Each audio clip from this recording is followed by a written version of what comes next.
Bisa dimulai ya, Pak ya? Monggo, monggo. Oke. Ya. Assalamualaikum warahmatullahi wabarakatuh. Selamat pagi, Ya, Bapak. Sebelumnya izinkan saya untuk memperkenalkan diri. Nama saya Cehraini Nurrohmah, mahasiswi dari Prodi Ilmu Hukum Universitas Muhammadiyah Malang.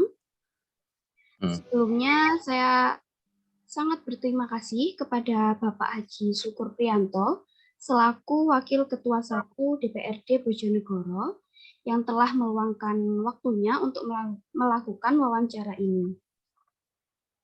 Mungkin Bapak ingin mengenalkan diri atau cukup saya saja tadi? Memperkenalkan diri, boleh? Ya, silakan Bapak.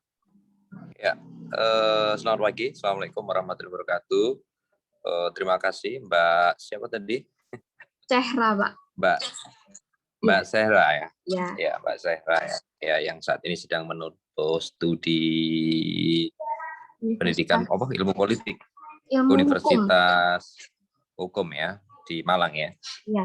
Mudah-mudahan perkuliahannya lancar dan bisa memenuhi apa yang menjadi harapan Mbak sendiri dan juga harapan orang tua tentunya. Oke, terima kasih Bapak. Saya Haji Syukur Priyanto, SEMAP, Wakil Ketua DPRD Kabupaten Bojonegoro. Kebetulan saat ini sedang menjabat sebagai Ketua DPC Partai Demokrat Kabupaten Bojonegoro. Kalau di DPR saya ini ada di periode keempat saya, kemudian di partai 1 kali jadi sekretaris DPC, 2 kali jadi ketua DPC. Jadi di pimpinan partai politik saya sudah 3 periode di sini. Itu sekilas tentang diri saya. Usia 42 tahun, kemudian alamat di Bojonegoro, Kecamatan Kapas, Desa Sambiroto.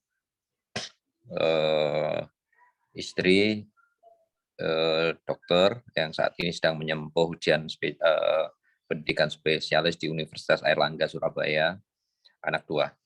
Itu sekilas tentang diri saya. Iya, terima kasih Bapak atas perkenalan dirinya. Baik Bapak, boleh langsung ke pertanyaannya saja ya. Oke. Jika mendengar kata partai politik, itu tentunya tidak jauh dari tindakan KKN, korupsi, kolusi, dan nepotisme.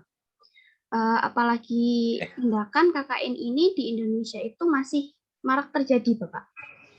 Lalu menurut Bapak sendiri, peran partai politik dalam menghasilkan kader yang bersih dari KKN itu bagaimana caranya, Bapak? Baik.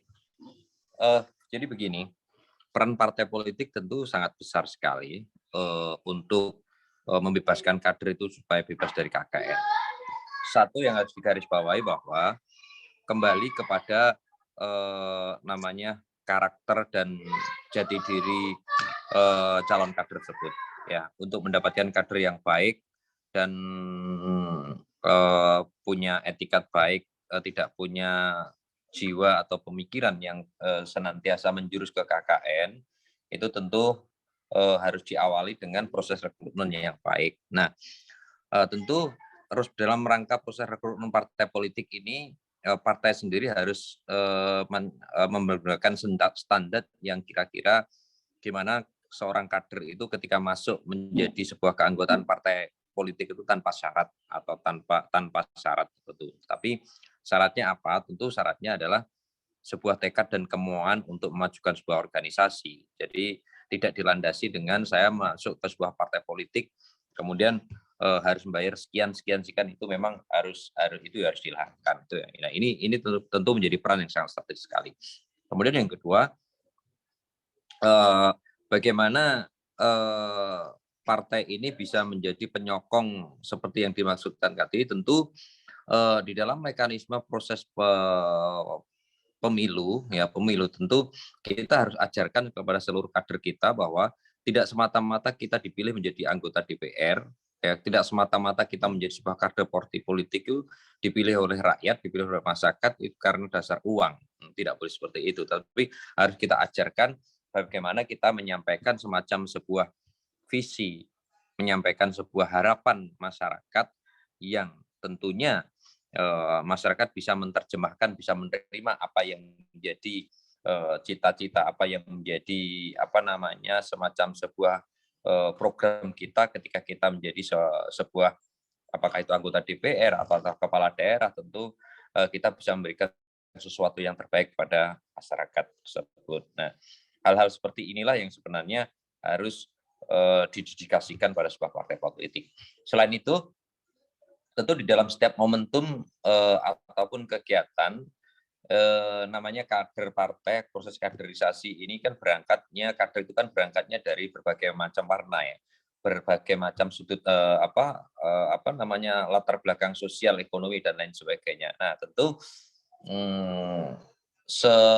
seseorang yang memang sudah mempunyai background ekonomi yang bagus, yang kuat, yang sudah punya jam terbang di bidang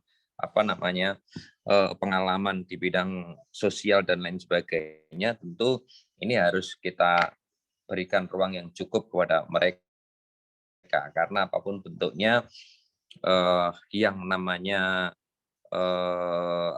rekrutmen di tingkat kader, pasti kita tidak akan bisa memilih dan memilah mana yang mereka yang harus punya background ekonomi kuat, mana yang harus punya background ekonomi lemah. Kita tidak bisa berangkat dari latar belakang itu, tetapi kita harus memberikan fondasi kepada mereka. Asalkan mereka ada kemauan, asal mereka ada tiket, pasti akan diberikan jalan. Nah, tentu sebagai sebuah partai tentu harus bisa menjadi mediator, menjadi penjembatan yang baik kepada kader-kader baru tersebut. Yang namanya kader baru tentu minim pengalaman, atau minim informasi dan lain sebagainya. Lah kader inti atau kader senior itulah yang harus datang memberikan himbauan, yang harus datang memberikan motivasi kepada mereka agar suatu saat ketika mereka ada niat, ada kemauan, jalan itu pasti akan terbuka bagi mereka. Saya pikir itu dulu, Pak. Oh ya, terima kasih Bapak atas jawabannya. Lalu untuk yang pertanyaan kedua, sebagai seorang kader atau pengurus partai politik, namun yang berada di luar anggota dewan, itu apakah kader-kader tersebut mendapatkan gaji? Jika memang digaji, yang menggaji kader tersebut itu siapa, Bapak? Yang berada di luar anggota dewan. Baik. Jadi kader di tingkat partai politik itu tidak mendapatkan gaji, Mbak ya. Jadi yang kalau di partai kami yang mendapatkan gaji atau reward itu biasanya memang full timer, administrasi kantor dan lain sebagainya, itu memang kita gaji, kita siapkan anggaran untuk itu.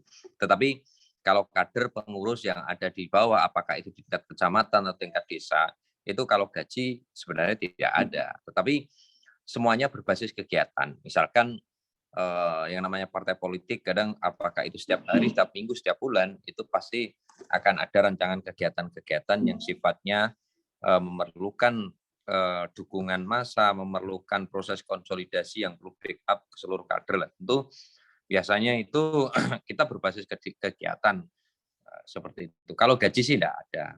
Tetapi di luar itu kita berupaya membantu mereka kader-kader yang meskipun tidak punya gaji, tetapi dengan jangkauan, dengan ruang kebijakan yang kita miliki, tentu sebagai kader ini kita berikan ruang yang cukup kepada mereka agar mereka bisa ikut berkreasi, berapresiasi, bisa ikut ambil bagian di dalam rangka proses apakah itu bangun, apakah itu berpikir secara bersama, ataupun proses pendidikan politik maupun berproses-proses yang lain. Kalau gaji saya pikir tidak ada.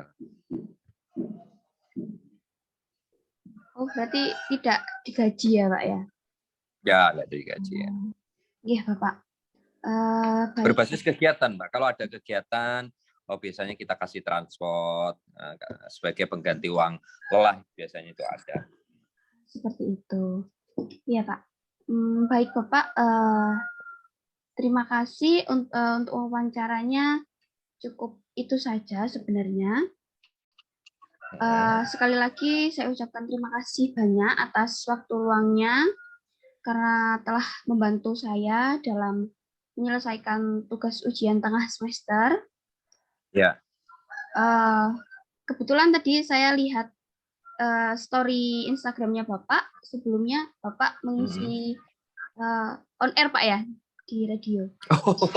Iya, barusan tadi. Iya, kebetulan saya tadi buka Instagram terus lewat gitu, Pak. Ya. Saya 2 minggu sekali, Pak.